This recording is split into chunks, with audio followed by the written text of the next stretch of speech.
Hi everybody and welcome back. So today's tutorial is about the actual annotation of your text.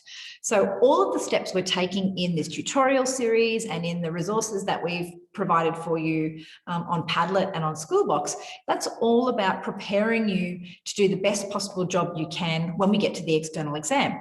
So yes, we've still got to write an essay. Yes, we still have to develop our analytical process, but right now where we're trying to understand the text, we take lots of opportunities to really get to the heart of what these texts are about and make it easy for ourselves to find the details when we get to the analytical stage. So when I'm preparing to read as an analyst, so read as someone who is trying to make meaning, I like to set myself up with a whole lot of tools so that when I am aware that there is something I need to annotate, I have everything I need. So in my Shakespeare pack, the pack that I take with me to class, which is all kept in a cardboard wallet, I include a range of highlighters. Now, highlighters are really great for identifying at a glance which theme might dominate a particular speech or how frequently a thematic idea appears, because it happens that you see that colour more often, and therefore how significant that theme must be to the change in the character. And I also like to have a range of different size post-it notes. Okay, so I've got 4 different sizes here, and I use them for all different reasons. Okay, so these little ones, our page tabs, are great if I'm making reference to, if I'm using a text, first of all, that I can't write on, because a whole series of these in different colors works the same as our highlighters. We can use these to annotate or to make reference to a specific theme, and the frequency with which a color appears highlights how often that theme shapes the decisions of a character or how much the character's actions develop that theme. When I get to write on my own text, as we are allowing you to do in the preparation of these PDF versions, I use these as my page navigators along the top of my book. And I can also use them when I think that it's a particularly good example of a thematic idea or the best example of a stylistic device that is presented in the play. However, for the most part, I'm going to use the color coding of my highlighters to do that job because I'm allowed to write on my text. Having said that, I still have 3 other sizes of post-it note here. These little ones are really great when you've identified something like a literary technique. It could be something like amplification. So when we say something 5 times in 5 different ways with 5 increasingly dramatic adjectives, because then I can actually make reference to the word amplification and what the use of amplification in that particular scene is supposed to suggest. So I've noticed that you keep repeating yourself. I'm going to make reference to the fact that that idea of repeating yourself with increasingly dramatic adjectives actually has a name, amplification. The fact that you've used it there is probably for a reason, so I'm going to make a little assessment about what it is. This size is great for, so this is the slightly bigger one, is great if I have read a whole scene or a whole act and I want to pose questions. And again, I stick both of these out the side of my book so that they're there when I come to class and I want to talk. This will normally fit room for, say, 2 or 3 questions, or 2 questions and space to write the answers when you ask your questions in class. And that will provide you with a working copy of what it was that most grabbed you as you were reading, and therefore what will probably be of useful to use to other students as well.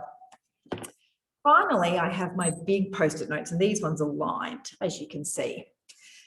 Now, I don't really need a whole lot of these to annotate a text like Macbeth because it's a pretty short text, but these are a great way to offer a single scene summary. Okay, so what do you need? What does a reader most need to know about this scene? It has to fit on one post-it note.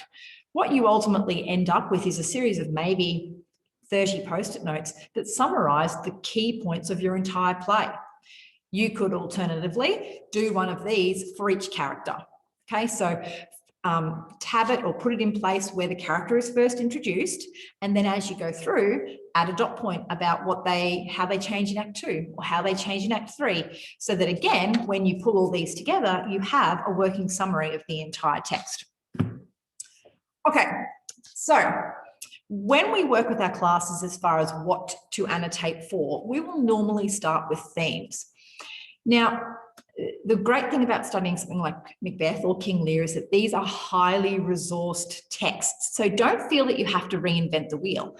There are lots of places you can go to where people will tell you what the most significant themes are.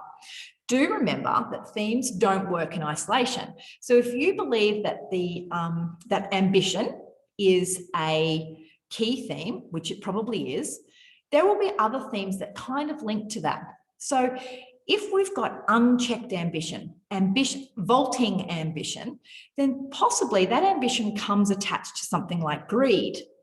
And the flip side of ambition and greed is the code of chivalry. So someone who is generous, honorable, noble, and truthful.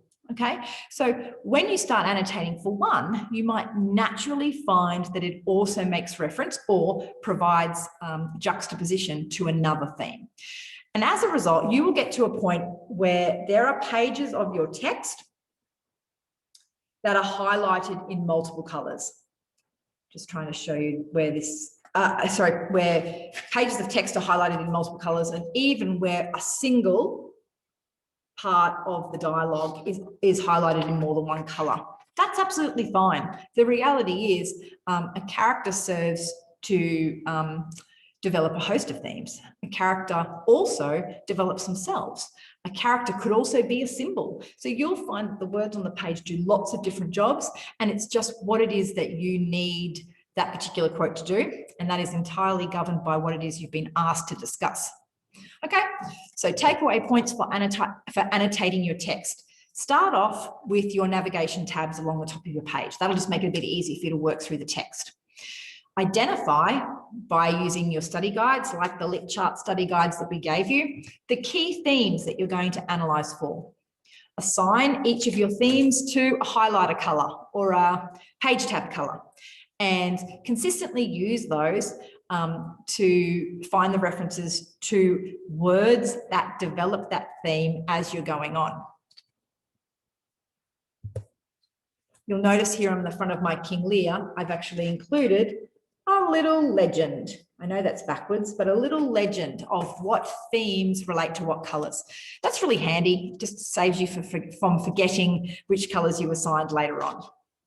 In addition to your highlighters, which should be part of your little study pack, consider a series of different post-it notes. These are always going to come in handy for every subject, but you can use them for different jobs. Little references to ideas like literary devices, stylistic devices, or aesthetic features, and an example or how the impact of the author using it. So impact. Questions that you want to pose, questions that you found in somebody else's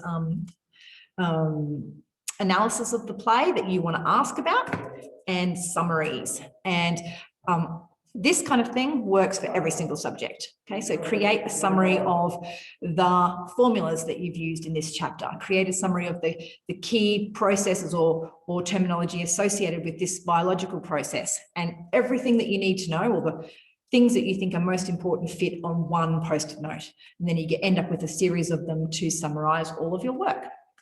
Okay, so in our subsequent videos, we're now going to start pulling the text apart itself, and we're going to focus next on the idea of characterisation. And our intent there will be not necessarily to tell you how to see each of the characters, so tell you how to see Macbeth, so much as getting you to think about the idea of analytical thinking, so the way that we establish patterns and see patterns in our head, and what the behaviour of a character might say about the context in which that character was developed. So connecting text to context via values, attitudes, and beliefs. All right, so if you've got any questions, please feel free to add them in the comments below or to email them to me. And as always, if you have a suggestion about a tutorial that you would like to see developed, let me know. See you later.